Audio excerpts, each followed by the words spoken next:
Assalamualaikum dan hai. Dalam video ini saya akan kongsikan cara bagaimana untuk membuka akaun di Supplier Post.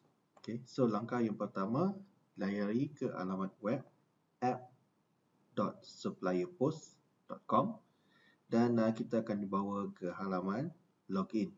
Jadi untuk membuka akaun di Supplier Post, klik pada menu sign up.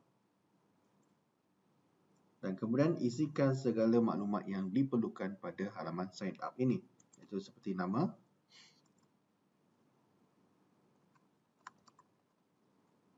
alamat email, nombor telefon berserta dengan kod negara, iaitu jika Malaysia, masukkan nombor telefon 60.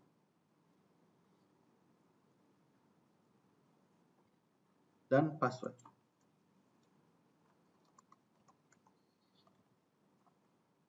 Ulang password yang diisi.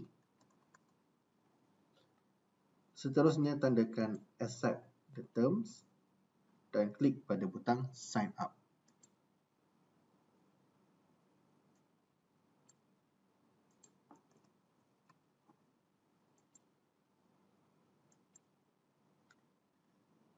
Sekiranya tiada sebarang masalah, email pendaftaran anda akan dihantar ke alamat email yang telah pun diisi sebentar tadi. Jadi kita perlu login masuk ke dalam akaun email dan semak email pendaftaran tersebut kerana email itu mengandungi segala maklumat berkaitan dengan akaun Supplier Post anda. Ini adalah contoh dua email yang akan anda terima. Yang pertama adalah email untuk proses verifikasi alamat email yang telah didaftarkan.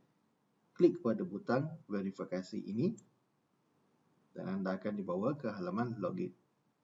Kemudian email yang kedua adalah email yang mengalu-alukan kedatangan anda ke dalam sistem Supplier Post. Jadi anda boleh melihat arahan yang telah diberikan pada email ini,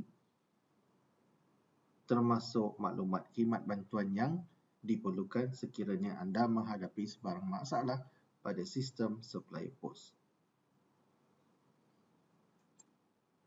Klik pada log masuk dan kemudian masukkan butiran yang telah anda daftarkan sebelum ini, iaitu alamat email,